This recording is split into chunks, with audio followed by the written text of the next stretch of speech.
Chapter 1. The New Puppy. My name is John Grogan, and I love dogs. When I was 10 years old, my father gave me my first dog. I called him Sean. Sean was my best friend. He went everywhere with me, and he was very obedient. When I called him, he came to me.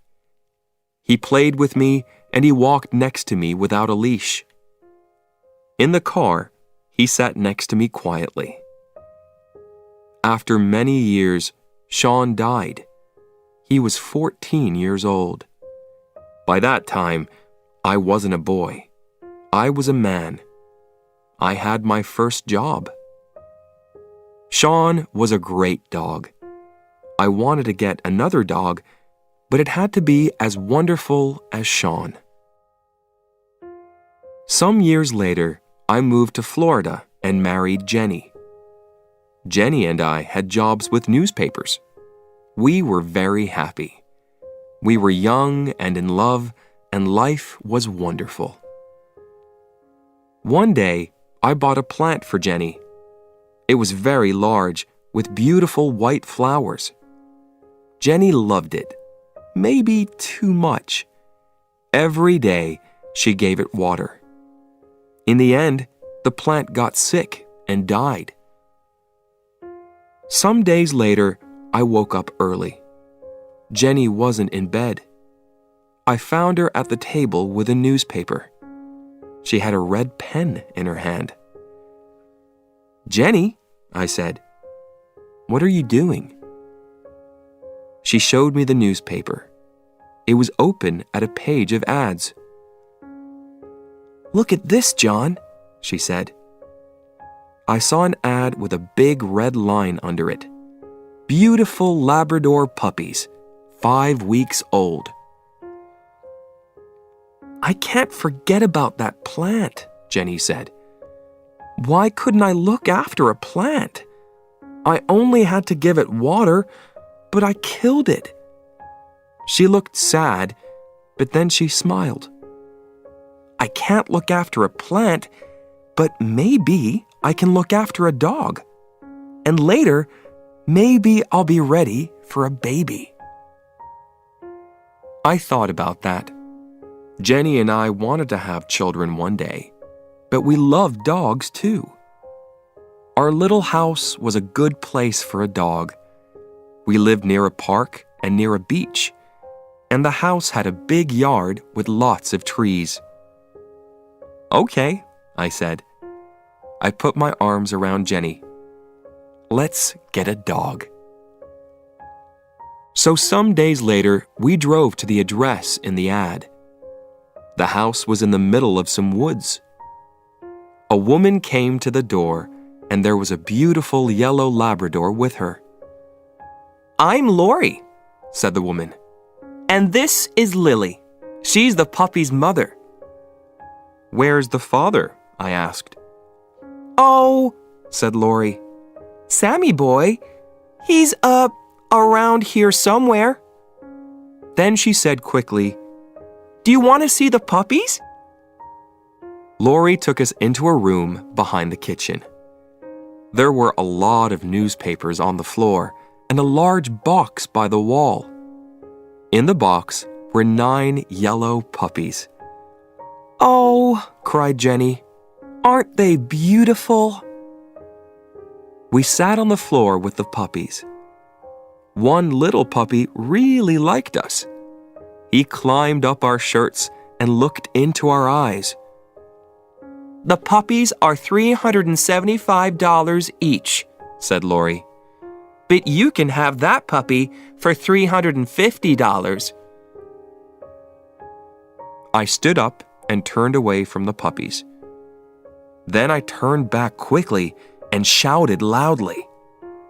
The other puppies ran away, but the little puppy ran to me and climbed over my shoes. "That's our puppy," Jenny laughed. I held him in front of my face. I looked at him, and he looked at me. He had very large brown eyes. I gave him to Jenny, and she held him too. I think he likes us, I said. We paid Lori for him. Come back for him in 3 weeks, she said. He'll be 8 weeks old, so you can take him then. We thanked Lori and said goodbye. On our way to the car, I put my arm around Jenny. Isn't it wonderful? I said. We got our dog. Yes, she said. I can't wait to bring him home. Suddenly, we heard a loud noise in the woods. Something ran out of the trees, something large and yellow. It was a big Labrador. But this dog was very different from Lily. This dog was wild and dirty. It had a crazy look in its eyes. It ran quickly past us and around the back of the house. I think, I said slowly, that's Dad. Jenny and I tried to think of a name for our puppy, but each of us liked different names. One morning, we heard a song by Bob Marley, the Jamaican singer, on the radio. Bob Marley was dead, but people played his music everywhere in Florida. Jenny and I liked his music too. Suddenly, at the same time, we shouted, "Marley!" "That's it!" I cried. "That's his name! Marley!" Jenny smiled. Some days later, Jenny's sister called her from Boston. "We're visiting Disney World next week with the children," she said. "Would you like to come with us?" Jenny wanted to go to Disney World very much. "But I won't be here when Marley comes home," she said. "That's okay," I said. "I'll go and get Marley." A week later, Jenny left for Orlando. That evening after work, I drove to Lori's house. Marley was a very large puppy now. "He eats a lot," said Lori. "Are you ready for your new home, Marley?" I said. I used his name for the first time, and it felt right. Marley sat next to me in the car. He tried to climb on me, but each time he fell back on the floor. In the end, he climbed up and sat on me. He wagged his tail happily. When we got home, I took off his leash. Marley began to sniff. He went around the house and sniffed everything. Then he sat back and looked at me with his large brown eyes. I could read Marley's thoughts. This place is great, but where are my brothers and sisters? I took Marley to the garage next to the house. It was a warm, dry room. "Marley," I said, "this is your room now." I put some newspapers down on the floor. I put some playthings down too. Then I put some water in a bowl and made a bed from a large box. "You're going to sleep here," I said. I put Marley into the box. He looked sadly up at me. I went back into the house and closed the door. I stood and listened. I could hear nothing. Then I heard a cry, and then another cry. The cries got louder and louder. When I opened the door again, Marley stopped crying. I petted him for some time. Then I left again and closed the door. Marley started to cry again. I was very tired, so I went to my bedroom. My bedroom wasn't near the garage, but I could hear Marley's cries. I felt sorry for him. His family wasn't there. After I got into bed, I listened to Marley's cries for half an hour. Then I got up and went back to the garage. Marley stopped crying and wagged his tail. I carried his box into my bedroom and put it on the floor next to my bed. Then I got into bed and put my hand down into the box. Some minutes later, Marley was asleep. I slept too. Chapter 2. Life with Marley. For the next 3 days, I played with Marley. I lay on the floor and he climbed on me. He followed me everywhere and he tried to chew on everything. When Jenny came back from Disney World, she played with Marley too. She held him and petted him. She got up in the night and took him outside. Most of all, she gave him food. Marley ate 3 large bowls of puppy food every day. He got bigger all the time. His head and his paws were very large, and his tail was thick and heavy. When he wagged his tail, he pushed everything onto the floor, magazines and glasses and photos. Marley loved to grab things and hold them in his mouth. He grabbed things from the floor and from the dining room table. He grabbed shoes, pens, bottle tops, and many other things. "All right, what have you got this time?" I asked. When I opened his mouth, I always found something new inside. Every morning, I took Marley for a walk on the beach. Then I put him in the garage with a bowl of water and some playthings. After that, I went to work. I always said, "Be a good boy, Marley." Jenny came home at lunchtime and gave him food. In the evenings, we took Marley down to the beach again. But our walks weren't easy. Marley ran in front of us and pulled on his leash. We pulled him back, then he pulled us again. He went this way and that way, and he sniffed everything. We tried to teach Marley, "Come, stay, sit, down, no." But he didn't listen to us. He wasn't obedient. He was like an excited child. But every day, he got bigger and stronger. "I killed the plant, but I'm good with Marley," Jenny said happily. One day, Jenny invited a friend to our house. Her friend brought her old dog Buddy with her. Buddy and Marley ran and played. Then they were tired, so they lay down in the yard. Some days later, Jenny was with Marley when she said, "Come and look at this, John." I looked and I saw something small and black in Marley's fur. "Oh no," I said. "Marley has fleas." They were on his paws, inside his ears, and under his tail. "Buddy had fleas and he gave them to Marley," said Jenny angrily. She ran out and got into her car. Half an hour later, she came back with bags of chemicals. First, she washed Marley's fur with the chemicals. Then, she put him in the garage and cleaned the house carefully. I cleaned the yard. Every day after that, we looked at Marley's fur, but we couldn't see any more fleas. Some weeks later, Jenny said, "John, I'm going to have a baby."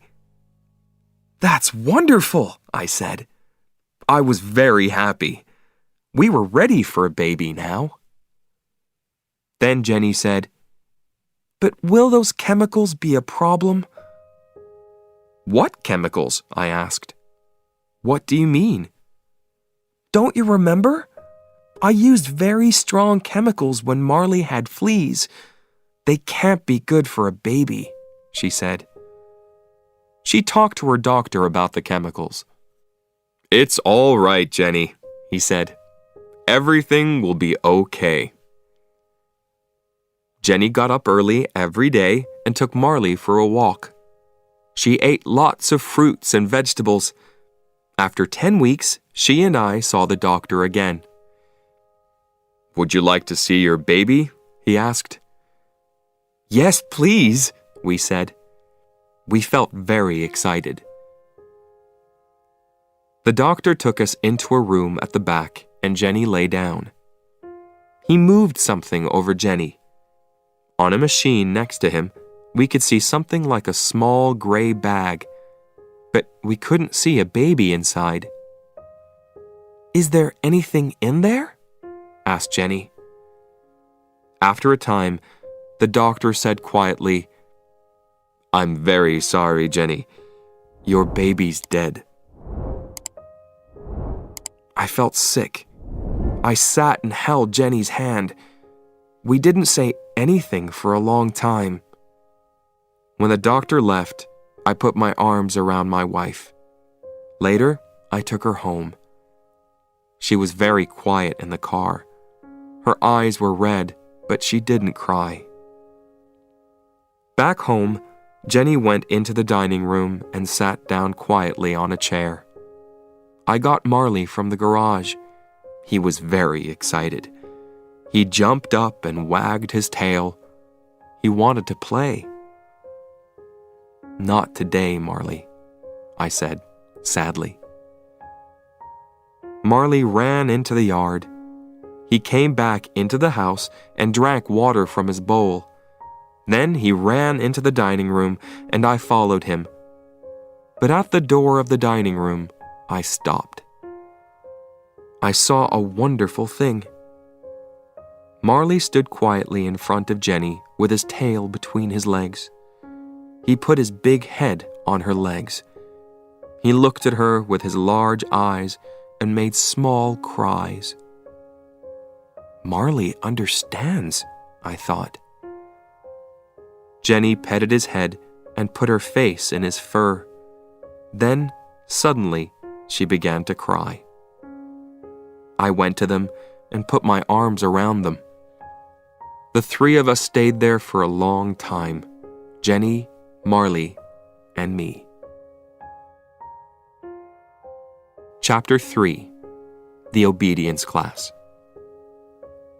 When Marley was 6 months old, Dr. J, the animal doctor, told us about an obedience class.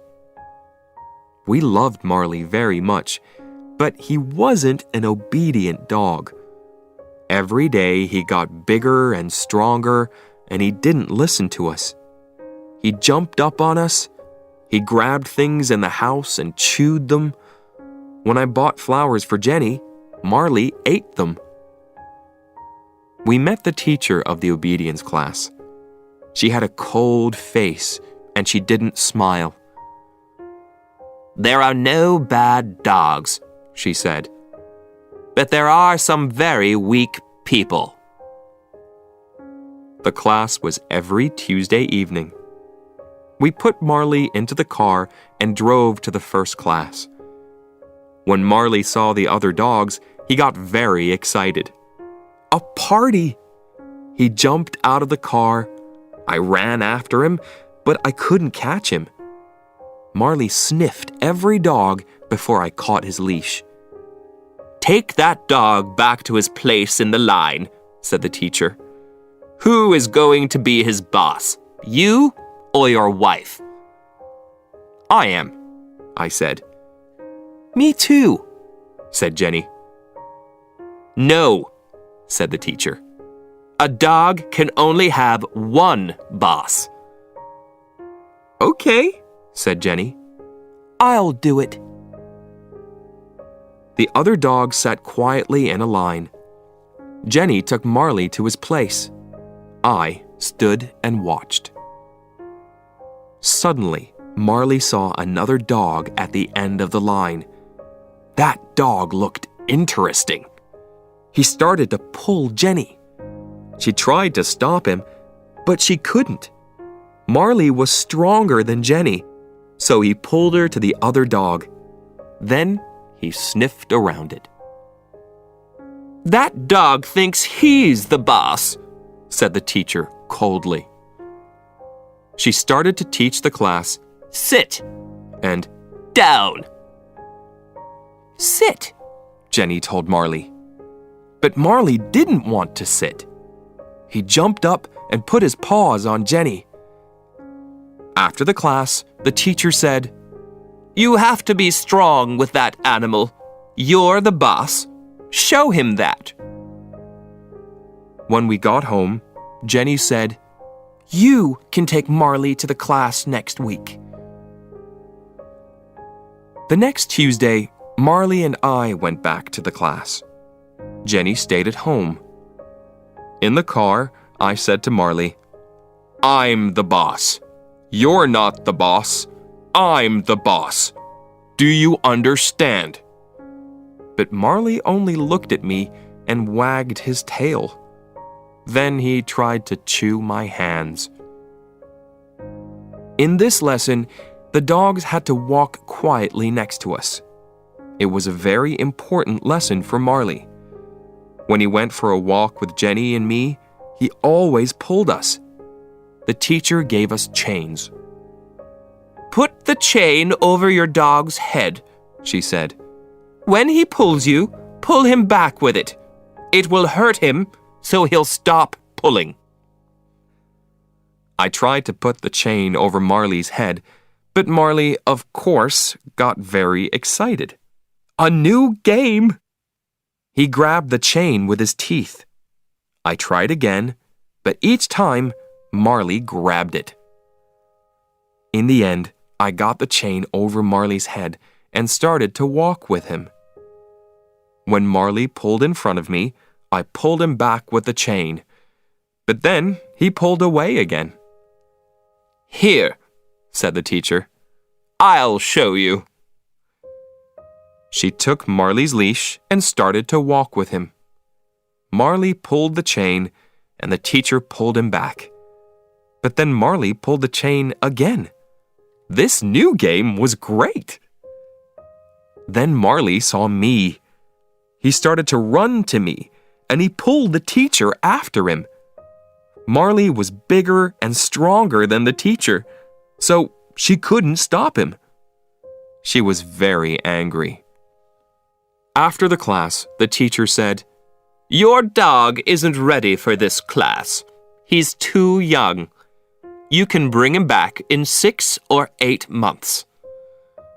"Are you telling us that we have to leave the class?" I said. "That's right," she said. "You have to leave."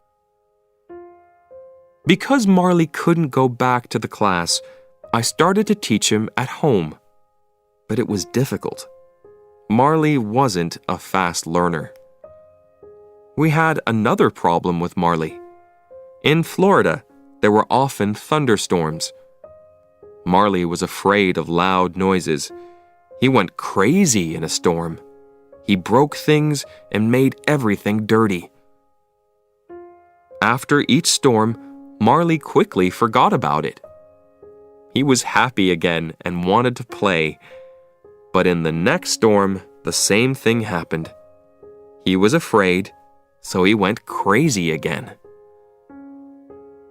We talked to Dr. J about the problem. Dr. J was young and he understood dogs very well. "What can we do?" we asked. "When Marley gets crazy, he breaks things. One day, he'll get hurt in a storm." "Marley is 7 months old," said Dr. J. "I'll neuter him. Then he won't get so excited. He'll be a quieter, happier dog." I thought about that. "Oh," I said, "I don't really know." "Yes," said Jenny. "That's a great idea." "Bring Marley here on your way to work," said Dr. J. "It doesn't take long. He'll be ready by the afternoon. You can get him again on your way home." A week later, we took Marley to Dr. J. Marley ran from the house and jumped into the car. He was very happy. He loved to go out with Jenny and me, his 2 best friends. Jenny drove and I sat next to her with Marley. He pushed at the window with his nose. He wanted to sniff outside the car. I opened the window and Marley put his nose outside. "I feel sorry for Marley," I said to Jenny. Then I looked at him. His front paws were out of the window. "John," said Jenny, "what's Marley doing? Please be careful." "He's fine," I said. "He only wants to put his head outside." Marley put his head out of the window. Then, suddenly, he pushed his front legs out, too. He tried to jump down on the road, but the road was very busy with cars. "John!" shouted Jenny. "Hold him!" Jenny tried to stop the car, but she couldn't. The other cars drove around us very fast. It was very dangerous. Now, Marley's front paws were down on the road. He ran next to the car. I grabbed him by his tail, and Jenny stopped the car. "Now what?" I shouted. I couldn't pull Marley back into the car. I couldn't open the door. I couldn't get my other arm out. And there were cars all around us. The other drivers looked at us angrily. Jenny opened her door and got out of the car. She ran around it and grabbed Marley. I opened my door and got out too. In the end, we got Marley back into the car. When we got to Dr. J's, I took Marley inside. He sniffed everywhere. Then he pushed over a table with magazines on it. I gave Marley's leash to Dr. J. "Please neuter him as quickly as possible," I said. "Please." That evening, when I took Marley home, I saw a change in him. He wasn't excited and crazy. He moved quietly and slowly. Good, I thought. Chapter 4. Changes at Home. Jenny and I worked hard at our jobs. We also worked hard at home. So one evening I said, "Let's go on vacation, Jenny." The next day, I bought 2 airplane tickets. They were for a 3-week vacation in Ireland. "What are we going to do about Marley?" asked Jenny. "We can leave him in the house," I said. "Somebody can stay here with him." "Marley is a difficult dog," said Jenny. "That person will have to be kind but also strong. He or she will have to be his boss." "I know," I said. Then I had an idea. "Kathy loves animals." Kathy worked in my office. The next day, I asked her, and she said yes. Before she arrived, I wrote some notes for her about Marley. There were 6 pages of notes. I showed them to Jenny. "Did I forget anything?" I asked. Jenny read the notes. Then she said, "You can't tell Kathy all that. She won't want to stay with Marley." But when Kathy read the notes, she smiled. "Marley and I will be fine," she said. "Have a great vacation." Jenny and I had a wonderful vacation in Ireland. The weather was fine and warm. We drove on small country roads and walked by the ocean.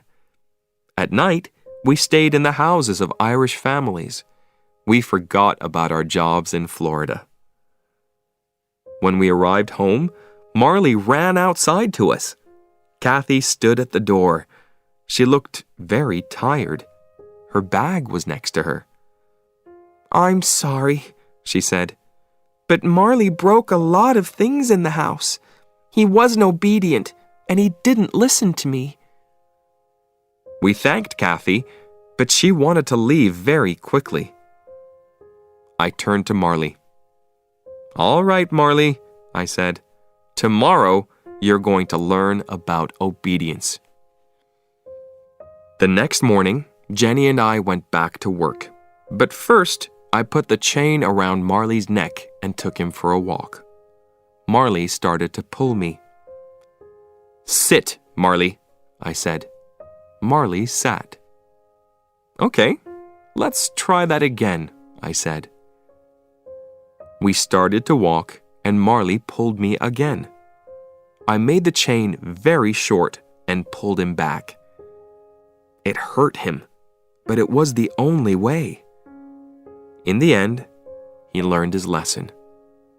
He walked next to me and didn't pull me. I felt very happy. "Good, Marley," I said. "I'm the boss." Some days later, Jenny called me at the office. "John," she said, "I went to see the doctor. I'm going to have a baby." This time, Jenny and I were very careful, and we put away every chemical in the house. Jenny looked well. She got up early each morning and took Marley for a walk by the ocean. When we went to the doctor, we saw our baby on the machine. But I didn't forget about Marley. I worked with him every day. Marley was more obedient now, but he didn't listen to me all the time. He came when I called him, sometimes. In our yard, we had a fruit tree. Marley loved eating fruit, but it went through him quickly. His poop was everywhere in the yard. He ate a lot of other things too.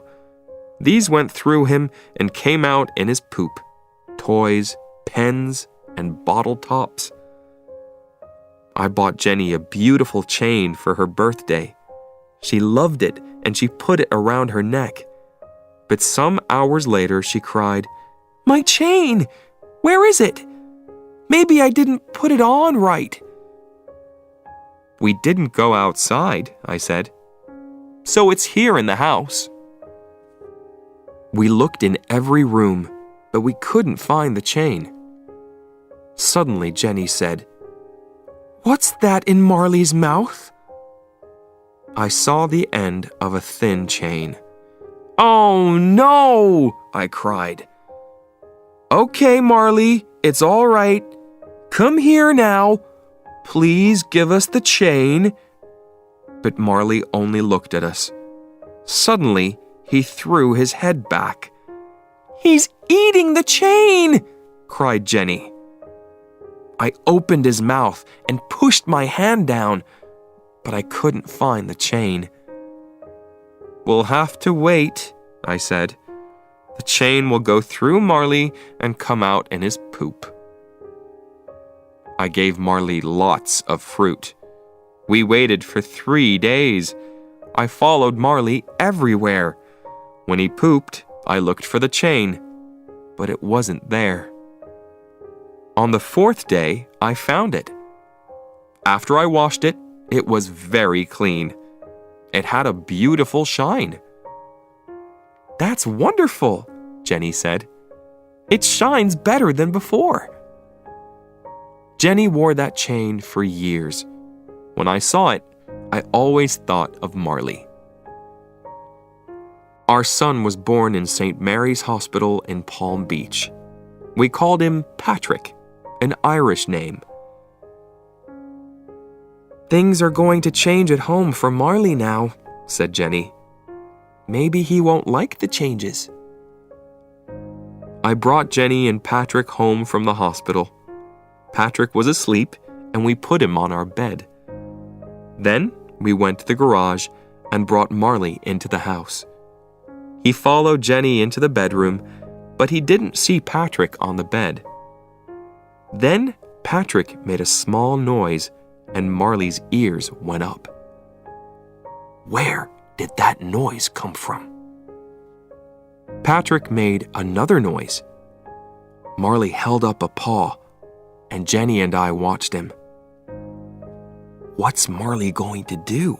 I thought. Marley jumped up onto the bed. I pulled him back quickly and held him. Patrick's eyes were very wide, but Marley didn't want to hurt Patrick.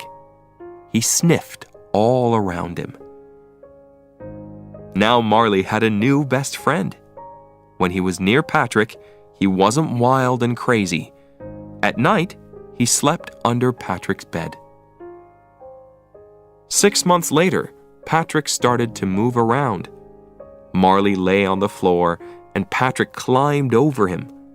Sometimes Patrick pulled Marley's fur, but Marley lay quietly and didn't move.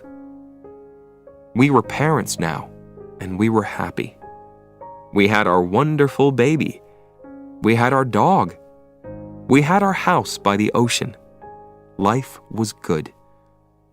Then, when Patrick was 9 months old, Jenny said, "I'm going to have another baby." Chapter 5. Difficult Days. Sometimes, bad things happened in our street. One night in October, Jenny and I were in bed. Marley lay on the floor next to me. Suddenly, I heard a cry, the cry of a girl. It came from the street outside. I felt afraid, but I jumped out of bed. "Come with me, Marley," I said. "Please, John, don't go out there," said Jenny. "Call the police," I said. "I'll be careful." I held Marley by the end of his chain. The girl cried again. We went outside, and a man ran away down the street. 2 young men ran to me. "Go and stay with the girl," they shouted. "Help her. We're going after the man." I ran to the girl.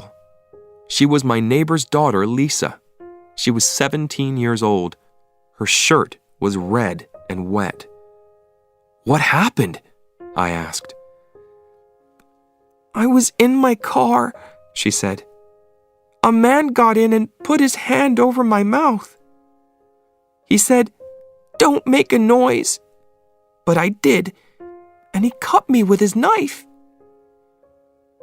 I held Lisa in my arms. "It's going to be all right," I said. But I didn't really think that. Lisa's face was gray, and she was very weak. I looked at Marley. He stood and looked down the street. He looked strong and ready for a fight. Nobody could get past him. Some minutes later, the police arrived with doctors, and they took Lisa away. A policeman asked me questions. Then I went home with Marley. Jenny met us at the door. "Marley was a different dog tonight," I said. "Nothing can hurt us when he's with us." I looked at Marley. "You did well tonight," I said. Lisa didn't die. She got well again. But I never forgot that night. One night, when Jenny and I were in bed, she said, "John, I think the baby is coming. Please call the doctor." Something's wrong, I thought. It's too early for the baby. I took Jenny to the hospital. "Your baby is too small," the doctor said to her. "We have to stop him coming out. You'll have to stay in the hospital." Jenny was in the hospital for 12 days. I stayed at home with Patrick and Marley. I did the housework, I cooked and washed clothes. In the evenings, I was very tired. Marley sat and looked at me sadly. I could read his thoughts. "I don't understand. Why doesn't John want to play with me? Why doesn't he take me for walks? And where's Jenny?" I didn't do things at home very well. I left the bathroom door open all the time. Marley loved to go into the bathroom and to drink water from the shower. One day, I took Patrick on a visit to the hospital. "What did you do to Patrick?" Jenny asked. "What do you mean?" I asked. "He's fine." "Look at him," said Jenny. I looked, His arms were in the legs of his baby clothes. Jenny called my Aunt Anita. She also lived in Florida, but in a different town. "Please, can you look after John and Patrick?" she said.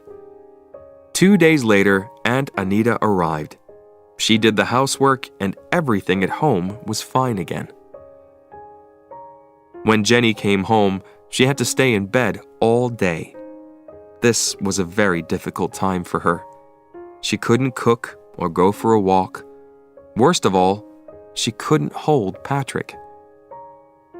Marley brought his playthings into the bedroom and lay on the floor next to Jenny. He stayed there day and night. Aunt Anita had to go home to her husband, so I had to look after the house again. Then one day, when the doctor visited Jenny, he said, "You can get up now. The baby is bigger." Jenny was very happy. She got up and played with Patrick and Marley. She started to do the housework. The next day, we went to a Greek restaurant for lunch. But suddenly, the baby started to come. So I took Jenny to the hospital. Then, everything happened very quickly. 1 hour later, I held my beautiful new son in my arms. Jenny and I had 2 sons now, Patrick and Connor. One was 17 months old, and one was a baby. We were very happy with our sons, but we were tired all the time. The babies woke us every night. We couldn't sleep for more than 2 hours. Connor had problems with Jenny's milk. After he drank, he was sick. So Jenny was very sad. "What's wrong with me?" she said. "Connor doesn't like my milk. Maybe I'm not a good mom." She started to get angry quickly. She didn't get angry with Patrick and Connor, but she was often angry with Marley and me. Marley could do nothing right. I bought a plant and planted it in the yard.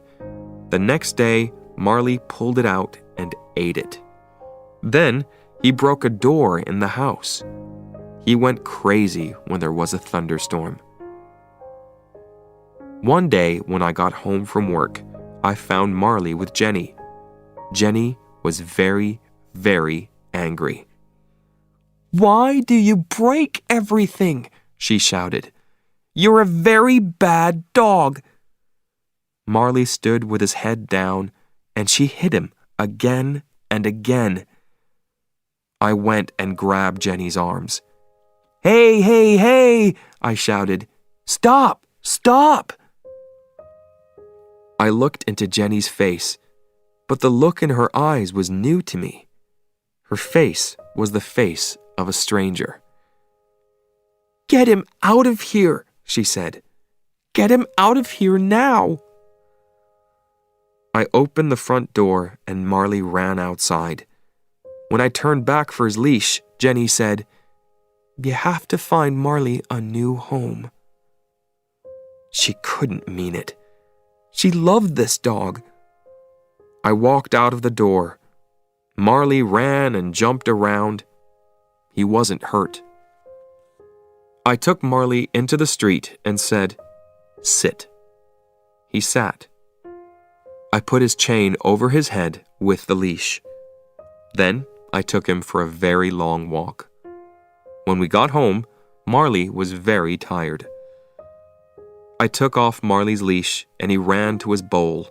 The water went everywhere on the floor. I cleaned it. Jenny sat in a chair with Patrick and Connor. When I walked past her, she said quietly, "I want that dog to leave." I felt very sad. Marley was my friend and I loved him. I didn't want to find a new home for him. But I also had a wife and 2 small children. I had to think about them.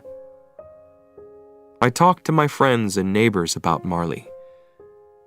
"Do you want a Labrador?" I asked, but nobody did. I looked in the newspapers. They were full of ads from people with dogs, and a lot of the ads were for Labradors. These people paid a lot of money for their dogs, I thought, but now they're looking for new homes for them. Maybe Labradors are too difficult, too big and strong. Marley wasn't an easy dog. He wasn't obedient, and he broke things. But we brought him to our home when he was a puppy. He loved us, and we loved him. He was our dog. I took Marley back to the obedience class. A different teacher was there now. This time things went better. I said, "Sit," and Marley sat. I put the chain around his neck, and he walked quietly next to me. I said, "Stay," and he stayed. I walked away from him, but he didn't move. Then I turned and said, "Come." Marley ran quickly to me. "Good boy, Marley," I said. "Good, good, good boy." At the end of the 8 weeks, the teacher gave me a paper. It said, "Marley did well in the obedience class." I was very happy. On the way home, I sang. After this, a wonderful thing happened. Jenny got better. She stopped being sad and was strong and happy. She was a good mother to Patrick and Connor, and she was kind to Marley again. She danced around the room with him. Sometimes at night, when he was quiet, she lay on the floor with him, her head on his neck. Jenny's here with us again, I thought. That's great. Chapter 6. Marley makes a movie.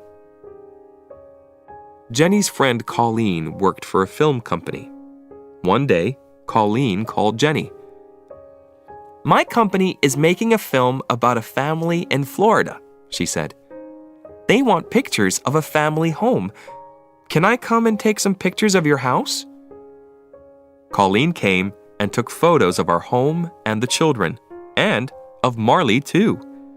She showed them to her boss, Bob Goss.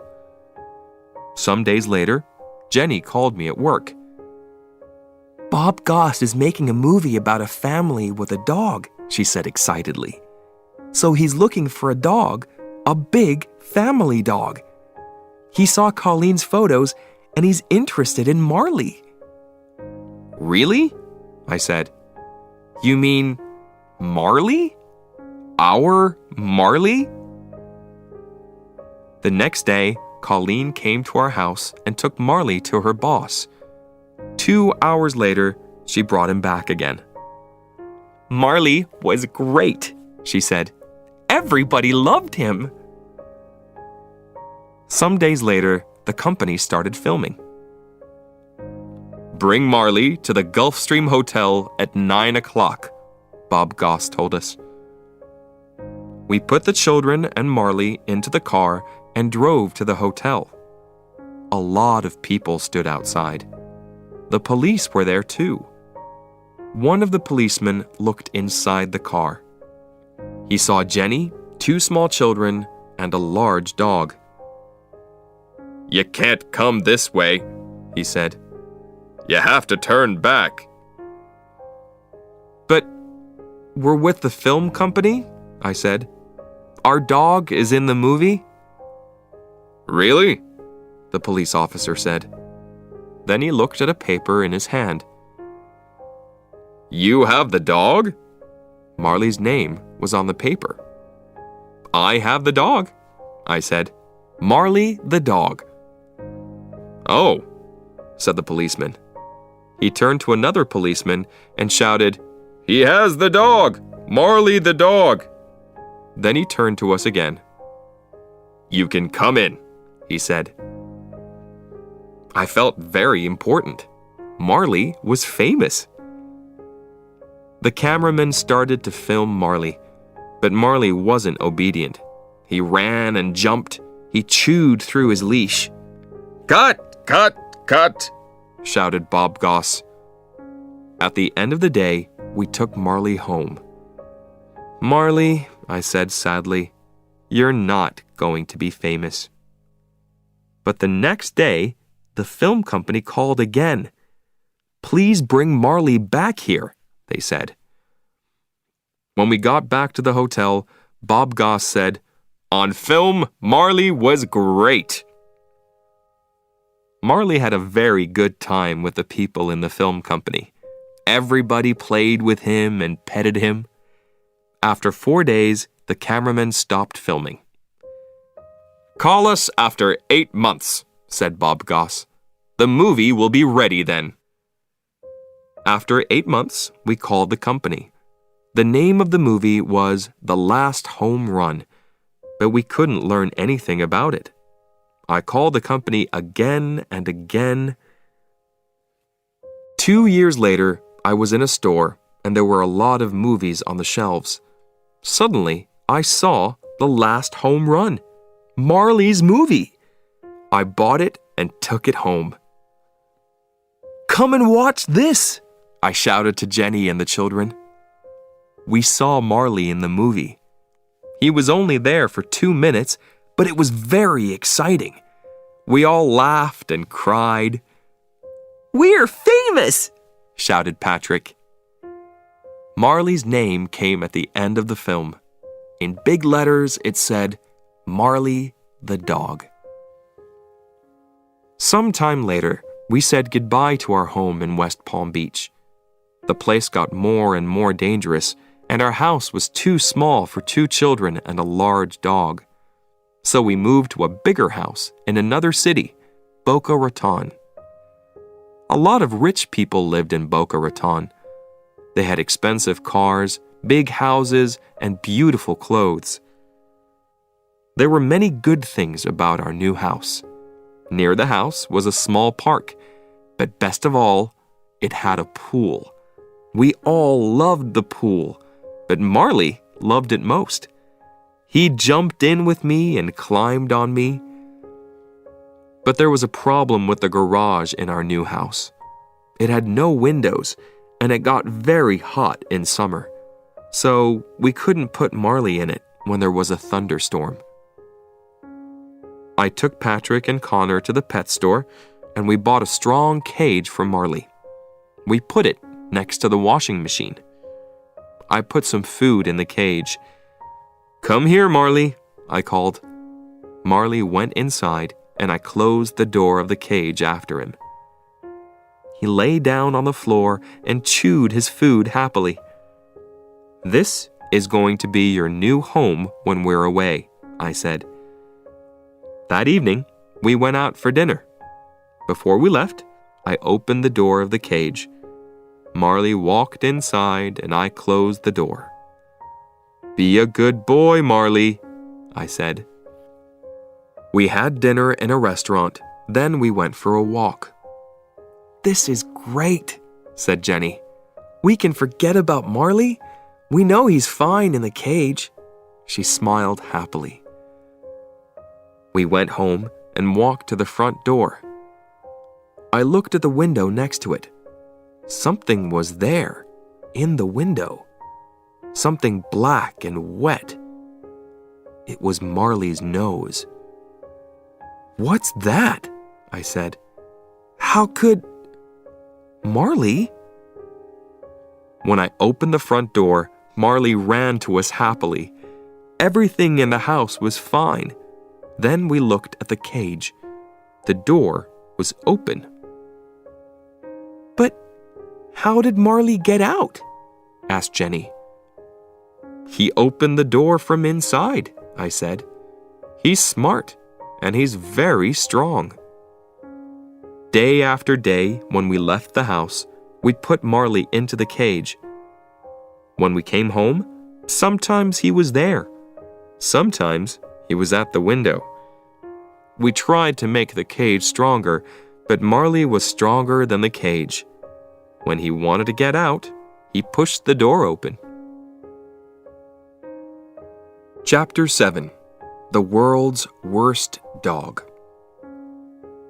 Many people in Boca Raton had dogs, but their dogs were very different from Marley. Most of these dogs were very, very small. Rich women carried them in their handbags and took them into expensive stores and in their fast cars. Marley wanted very much to be friends with these small dogs, but the dogs didn't want to be friends with Marley. The weather in Boca Raton was very good, so lots of restaurants had tables and chairs outside. Customers brought their dogs with them to the restaurants. People ate their food or drank coffee, and their dogs lay quietly on the ground. One Sunday afternoon, we went out for lunch. We parked our car and walked up and down the street. Many other people were out with their dogs too. Marley walked next to me on his leash. We found a restaurant and sat down outside. I put Marley's leash around one of the legs of the strong, heavy table. The waiter came and we asked for some drinks. Then Jenny held up her glass happily. "To a beautiful day with my beautiful family," she said. Suddenly, our table started to move.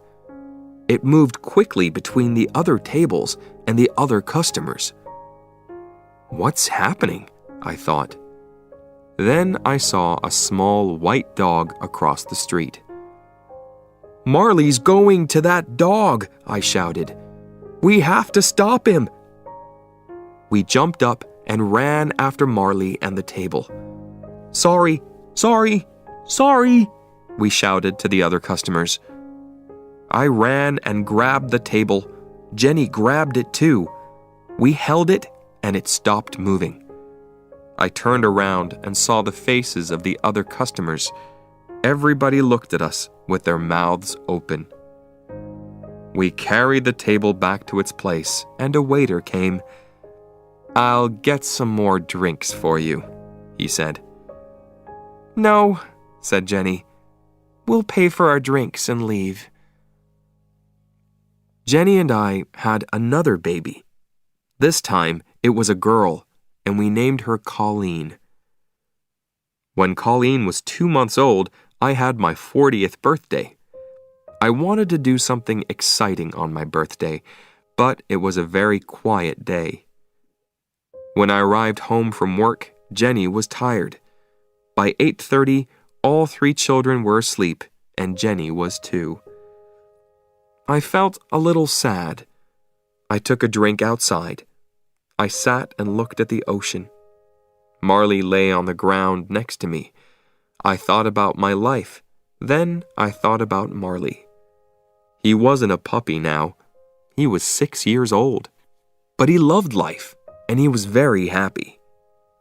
"Marley," I said, "it's only you and me tonight." I held up my glass. "We're not young, but we're having a good time." Some days later, my friend Jim called me.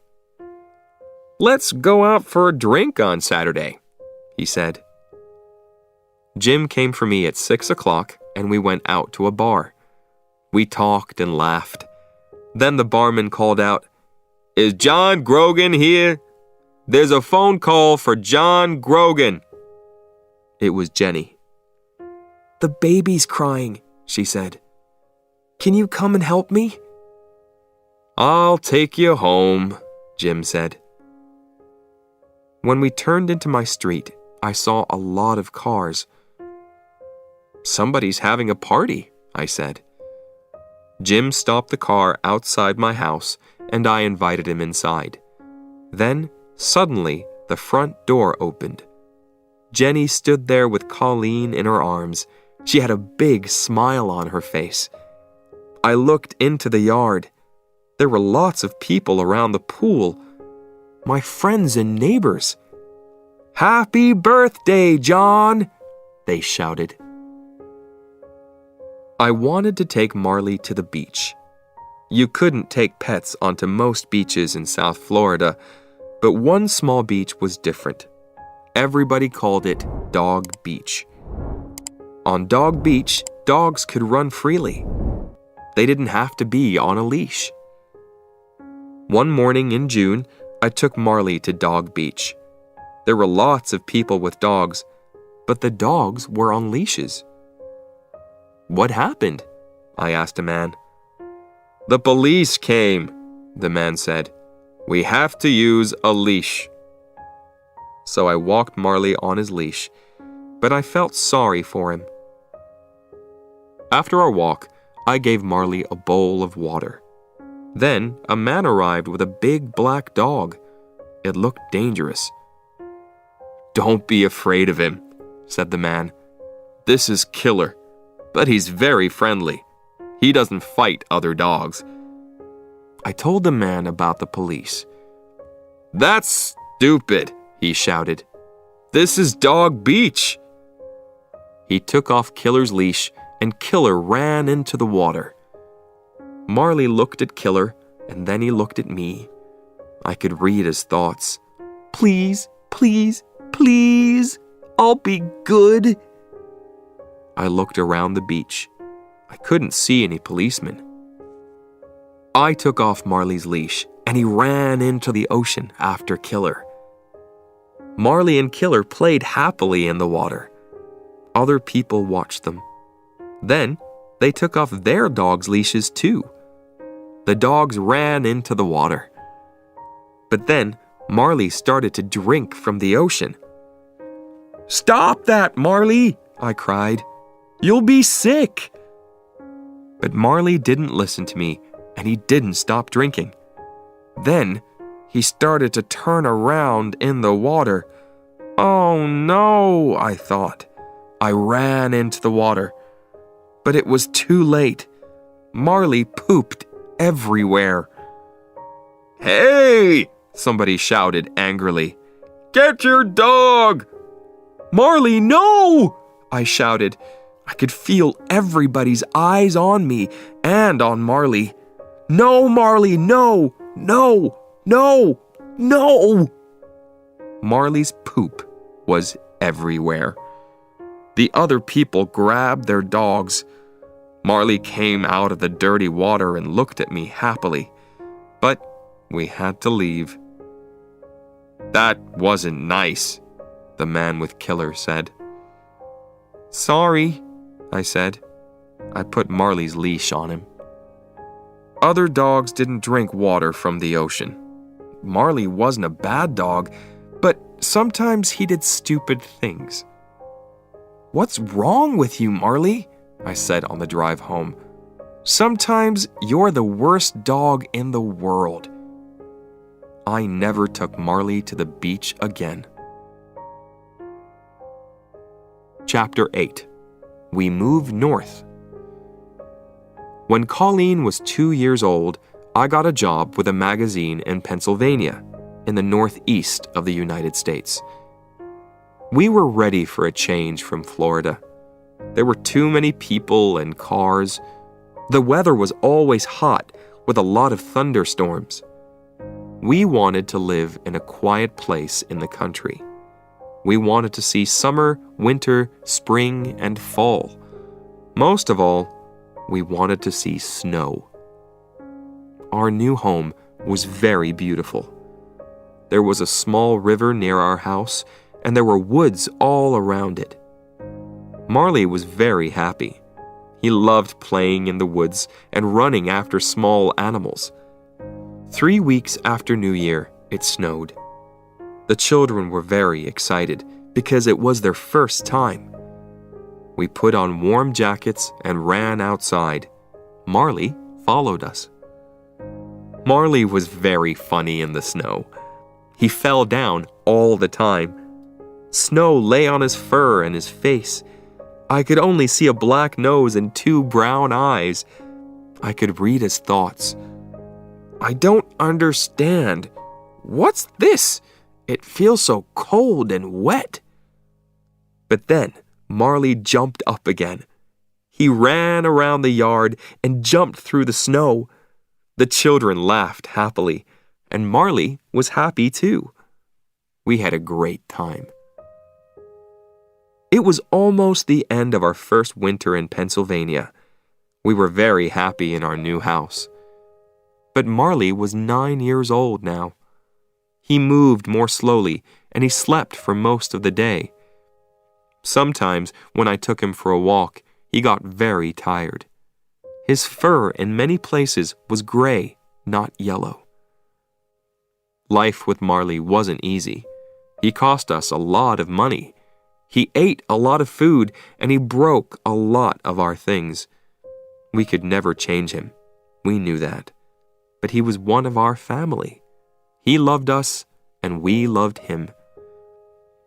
That spring, I said to Jenny, "Let's get some farm animals." "Okay," she said, "but we don't have a place for big animals. Let's get some chickens. Then we can have eggs every day." Jenny talked to one of the moms at the children's school. Donna lived on a farm. She gave Jenny 4 baby chickens. The chickens lived in a box in the kitchen. They ate and pooped. Then they ate some more, and they got bigger. One morning, I woke up early when I heard a call from downstairs. "Cock-a-doodle-doo!" I woke Jenny up and asked, "What's that noise?" "Oh," she said, "I don't know." She turned over and slept. Every morning, the chickens made a lot of noise. Sometimes they made loud noises very near Marley. Marley was usually afraid of loud noises, but he didn't move away from the chickens. That's strange, I thought. Can't Marley hear the chickens? One afternoon, when Marley was asleep in the kitchen, I walked up behind him. "Marley," I said, but Marley didn't move. "Marley," I said again. Nothing. "Marley!" I shouted. Marley turned. He stood up and wagged his tail. "Oh no," I thought. Marley can't hear. But Marley could hear some things. When we put food in his bowl, he always heard the sound of his dinner. He ran in from the next room. Marley was always hungry. He ate 4 big bowls of dog food every day, and he also ate our food. Labradors are big dogs, and Marley was a very large Labrador, but he never got fat. One day, I came home from work early, and I went into the kitchen. Marley was there. He didn't see me, and he didn't hear me. There was a sandwich on the kitchen table. Marley stood up and put his paws on the table. Then he ate the sandwich. "What are you doing, Marley?" I asked. "You are a bad dog." But he didn't hear me. He ate the sandwich happily. I put my hand on Marley's fur, and he jumped. When he saw me, he lay down on the floor. He looked up at me, and I started to laugh. I couldn't be angry with Marley. He was old now, and he couldn't hear. I couldn't change him. The chickens weren't afraid of Marley, and he never tried to catch them. They walked around the yard, and Marley went with them. Chapter 9. Marley Gets Older. Jenny and I had a good life. Our children were young. We felt young, too. But when we looked at Marley, we saw many changes. The years went past, and he was 12 years old. By this time, he couldn't hear anything. His fur was gray. His teeth were brown. Late one night, I took Marley outside for his walk before bed. It was winter, and there was a cold rain. I went back into the house for my jacket. When I came out again, Marley wasn't there. I looked for him everywhere, but I couldn't find him. I went back inside. Then I walked upstairs and woke up Jenny. "I can't find Marley," I said.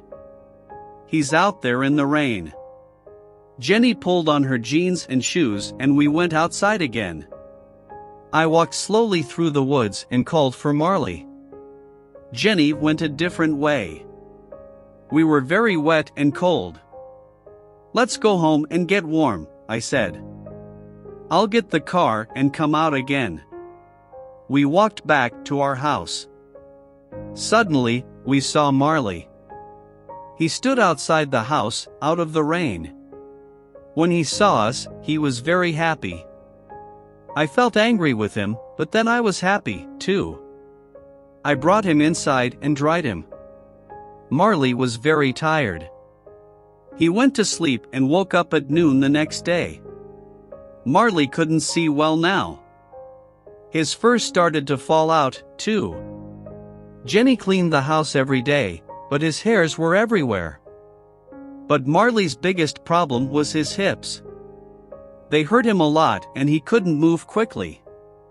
He couldn't climb the stairs easily. But he tried to follow us everywhere. Marley had good days and bad days.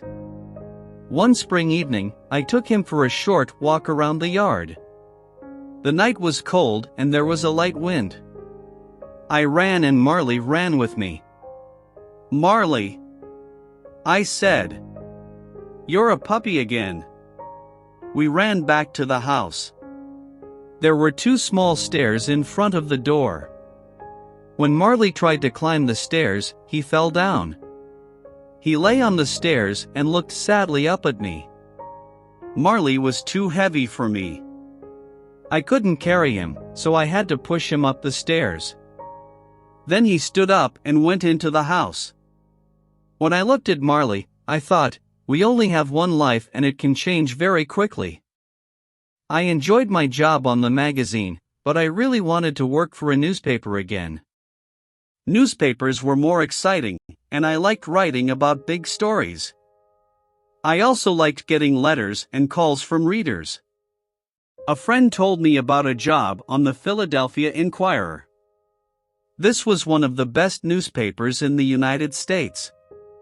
I wrote to the newspaper and I got the job. I was very happy. In the summer, Jenny visited her sister in Boston. She took the children with her. I didn't go because I was busy with my new job. Every day, I was away from home for 10 or 12 hours, so we took Marley to a vacation home for dogs. Some days later, an animal doctor called me from the home.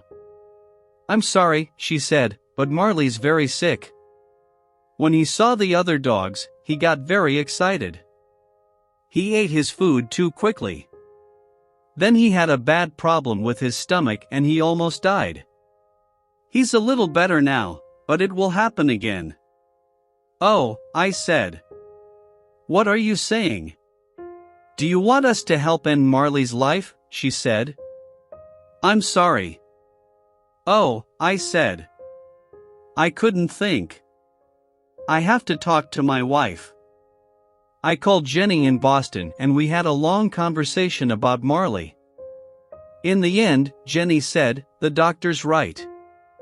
We have to do the best thing for Marley." I called the doctor back. "Yes, Marley's a very old dog," I said. "Life isn't so good for him now. He doesn't have many teeth and he can't hear. His hips hurt him, too." "Yes," she said. "Maybe we have to put him to sleep. But I'll call you again in an hour." When the doctor called again, she said, "Marley's a very sick dog, but he isn't getting worse." The next morning, she called again. "We can wait," she said. "Marley's eating. You can take him home tomorrow." I was very happy. The next evening, after work, I went to the dog's home. Marley was very thin and weak. I thanked the doctor. "Everybody here loves Marley," she said. One of the workers helped me put Marley into the car. Then I drove him home. He couldn't climb the stairs to the bedroom and I didn't want to leave him. So, that night, I put a sleeping bag on the floor and lay down next to him. "Tomorrow Jenny and the children are coming back," I said. "But tonight, Marley, it's only you and me." I thought about my first night with Marley, when he was a small puppy.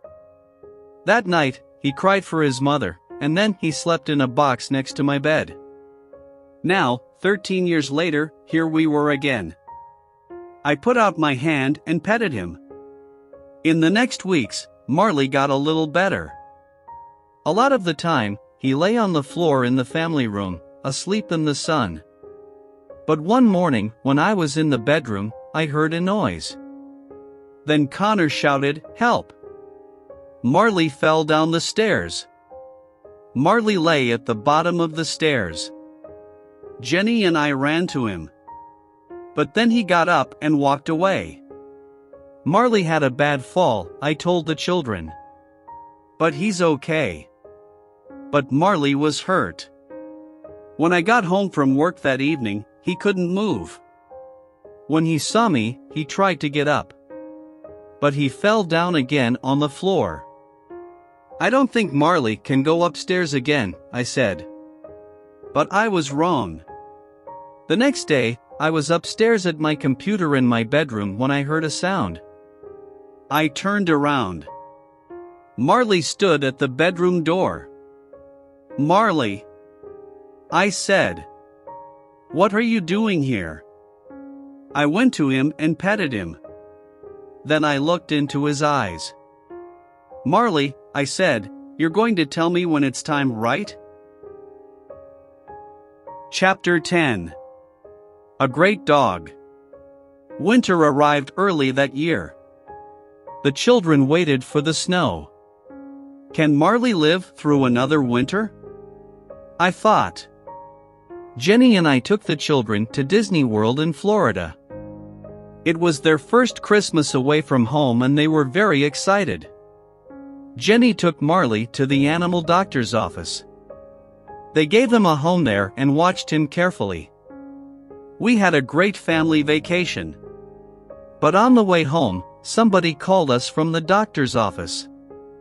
"Marley's very tired," she said, "and his hips are really hurting him." The next day, Jenny went for Marley. He got out of the car, but he couldn't walk into the house. He lay on the ground outside. Jenny called me at work. "I can't get Marley inside," she said. "He can't get up." I left my office and went home. When I arrived, Marley was inside the house. But he was very sick. He lay on the floor. For the first time in 13 years, he didn't get up when he saw me. His eyes followed me, but he didn't move his head. I looked at his stomach, it was very big. I called the animal doctors. "Bring Marley here now," a young woman doctor said. I looked at Jenny and she looked at me. "Marley has to go to the hospital," we told the children. "The doctors are going to try to make him better. But he's very sick." With Jenny's help, I put Marley into the back of the car. He lay on the floor. I patted his head.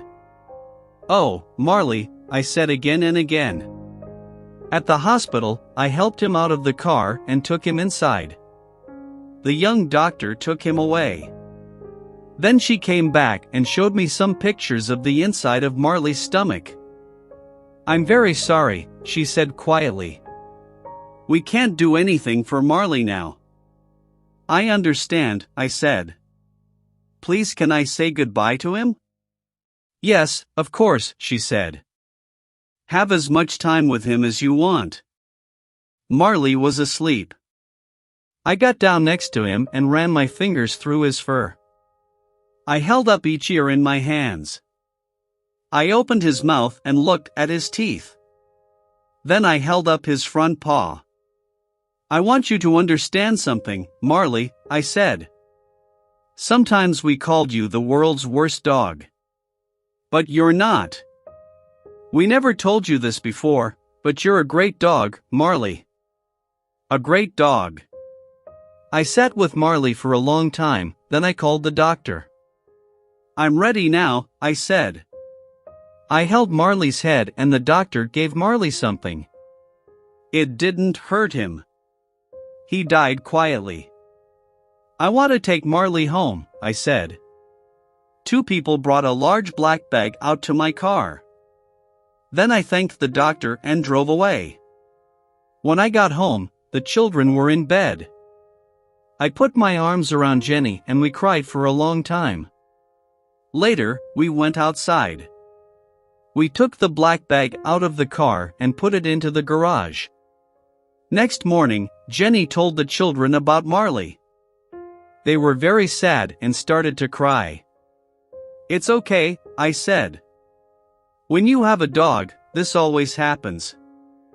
Dogs don't live as long as people. Connor made a picture and wrote a letter for Marley. To Marley. I loved you all my life. You were always there when I wanted you. Your brother, Connor Richard Grogan. Colleen made a picture of a girl with a big yellow dog. She wrote under the picture, I will never forget you, Marley. I found a very good place for Marley, in the ground under two big fruit trees.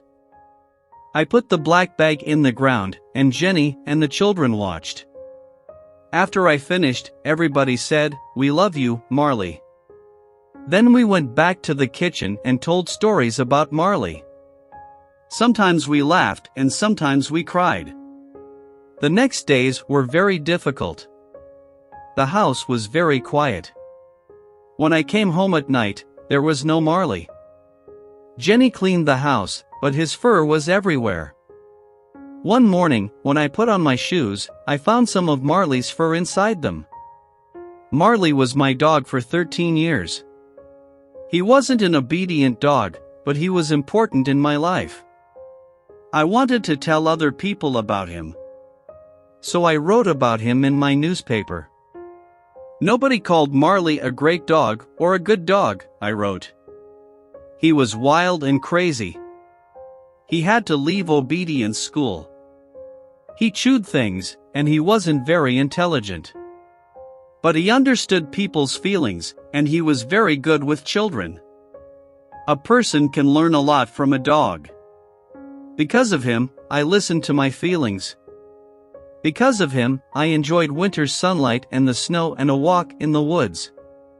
Because of him, I can be a good friend. A dog can show us the important things in life. A dog isn't interested in fast cars or big houses or expensive clothes. Give a dog your love, and he will give you his. Many people read about Marley in the newspaper. Animal lovers called me and wrote to me. They wrote to me about their love for dogs. They wrote about their feelings when their dogs died. Many people wrote funny stories about their dogs. Some people wrote, Marley wasn't the worst dog in the world. My dog's the worst dog in the world. I began to feel better. I took the letters home and showed them to Jenny. She laughed, too. Winter came to an end and it was spring. Our yard was full of flowers. I didn't think about Marley all the time. When I thought about him, I usually remembered the happy days. In many ways, life without a dog was easier. The house and the yard were clean. We could enjoy going out to dinner. But something about our family wasn't right. One morning, Jenny showed me the newspaper. Look at this, she said. It was an ad for a dog. I saw a photo of a big yellow Labrador. I looked at the photo, then I looked again. That's Marley. I said. It isn't Marley, said Jenny.